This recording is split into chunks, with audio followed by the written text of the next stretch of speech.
why Arizona, by the way, is now in play as well.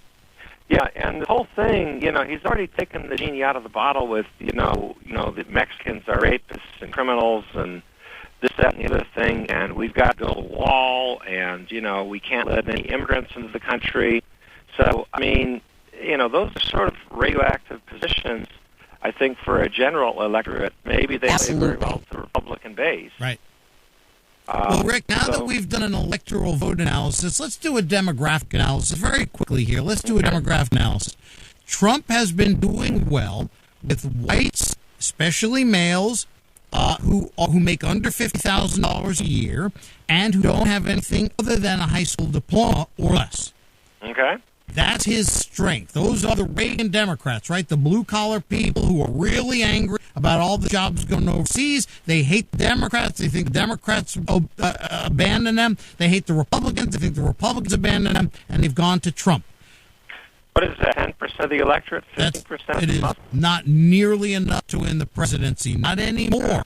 And the thing is that Trump would, if Mitt Romney got like 59% of the white vote, and Mitt Romney lost by 5 million votes. He got 59%, and of the whole white vote. So I just don't see a path, especially when you see that Hillary has.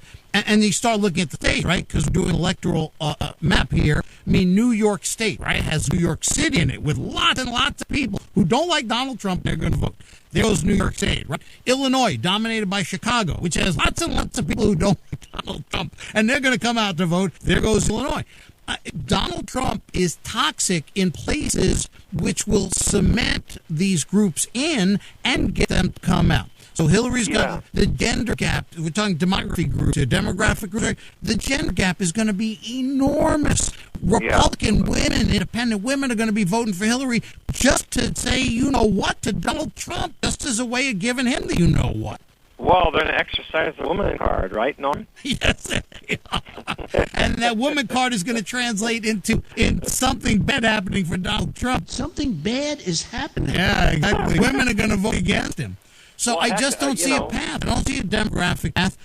And so in the States, I mean, Hillary is going after the suburban women because there's a lot of Republican women and independent women, right? These are soccer moms, right? Women in their late 20s, mostly into their mid-40s, right? Mostly 30s and 40s, right? And they're ferrying the kids around, picking them up after school, right? And all this kind of. That is a very important swing group. And there are suburban soccer moms all over the United States, right? In suburbs everywhere. And Hillary's going to be targeting them. She's already talking to them. Who do you think Hillary is targeting when she talks about paid family and medical leave? Is she talking to you? Talking to me? No, I'd say she's talking to them, probably the 18 to 40-year-olds, roughly, more or less, or 45 maybe. And when she talks about pay equity for women, is she talking to you or is she talking to me? No. Neither one of us, as a matter of fact. She's tailoring her campaign to exaggerate the gender gap. And it's going to be exaggerated, and Trump's going to help her, right? And all the stuff that Trump said on the Howard Stern show, I'm sure Hillary's got all of that, and we're going to be hearing that kind of unbelievable. That's what Cruz was talking about with the venereal disease and all this kind of. Vietnam. His battling VD with his personal Vietnam and all that. And, the thing that people forget is that Trump couldn't even win Manhattan Island. Right. He lost a Kasich in the New York primary. So, Rick, do you see a demographic or electoral path to Donald Trump? No, but I don't want to spike the ball in the end zone, Norm. We got to get out there and be active and we got to be scared. We got to be terrified. I'm already terrified. It's only been the nominee 18 hours. I'm already terrified. Rick, well, he's such a wild card. You just don't know which way the direction's going to turn. You can only underestimate guy.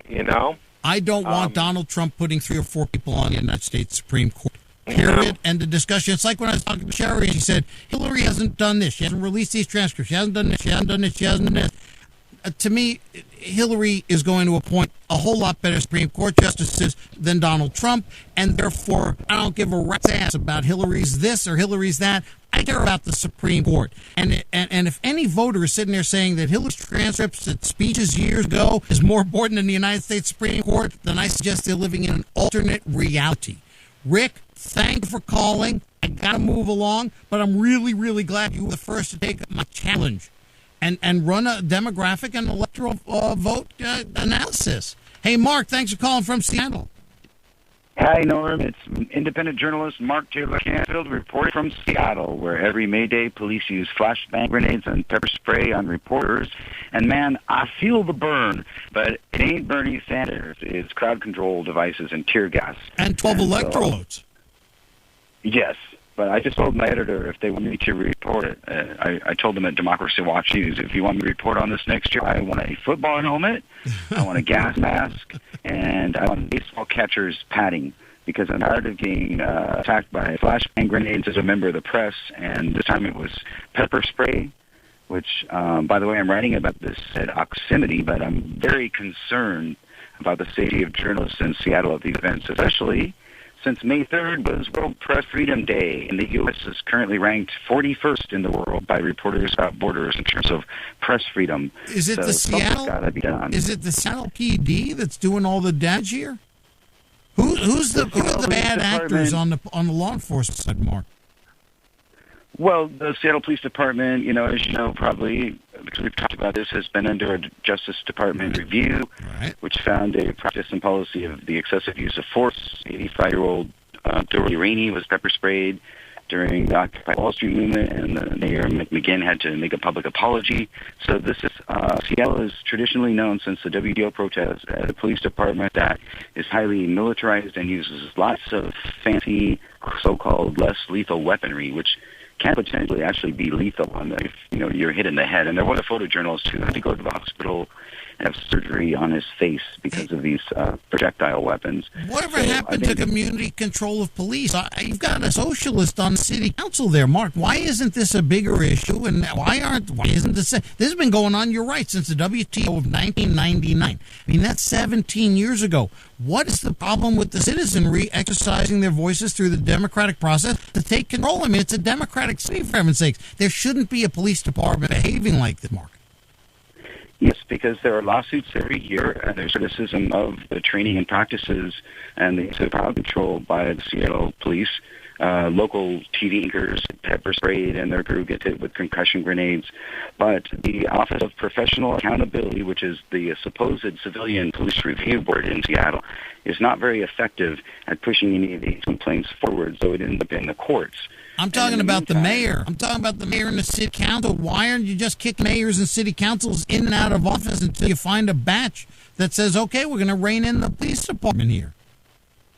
Well, there are some city council members, including Public Safety Committee Chair Bruce Harrell, who have been very critical of these crowd control practices. But in general, the mayor, whoever it is, whether it's a liberal, progressive person like Ed Murray, and the police chief, which was a reformer who was the former police commissioner in Boston, Captain O'Toole, they generally side with the police. The police guild in Seattle is very powerful, Norm, very powerful. They tend to dictate their own contracts and have been resistant to any kind of civil rights reforms. So it's an ongoing issue, probably in other cities around the country as well, where there isn't really an effective civilian police review. So what happens is it ends up in the courts, and then judges make these decisions. People get big settlements, and the vote gets violated, but sometimes it's Mark, I find the entire situation fundamentally flawed. I'm sorry, I just do. Because to solve the problem, you just got to keep it. I have had problems in my business with vendors and trade people who make promises and don't deliver, and I've had all kinds of failures with business counterparties who I find are, not what I thought they were. And so the way I put it is I've had to kiss many frogs before I find my princes and my princesses. And I've got lots of warts from kissing lots of frogs. Mark, it's a matter of civic engagement. It's a matter of citizenry saying this is enough. And it's a matter of the people like you who care, organizing citizens and saying, look, I don't care how liberal or progressive your mayor is. If you're not getting the police department under control and fundamentally reshaping this police department, then you're going to be a one-term mayor. I'm going to go find myself someone who is better. And if the next one isn't any good, you're out too. And the same thing for the city council. This business of a citizens review board, that's fixing a problem after it happened. A city as legendarily liberal as Seattle, there is simply zero excuse for having a police department out of control and with thugs running around under color of authority, abusing the citizenry. And I don't understand why that's not a top issue in Seattle municipal politics, and getting a police department like E-Whiz has been going on for 17 years since the WTO riots. This is a classic case of what I'm talking about. I say go local. Go local. If I were living in the city of Seattle in this situation, I'd be making a big fuss about the police. I live in the city of Los Angeles. We've made plenty of fusses about the police. They're getting better. Go local. Organize based on your local issues. On Sunday, this past Sunday, Francis and I were messing around with neighborhood council. It's a layer of, it's the most local layer of government, even beneath the city council. That's civic engagement. I mean, we didn't go pick delegates and stuff to the Democratic convention. We were messing around with the neighborhood council, the Hollywood Hills West neighborhood council. We went there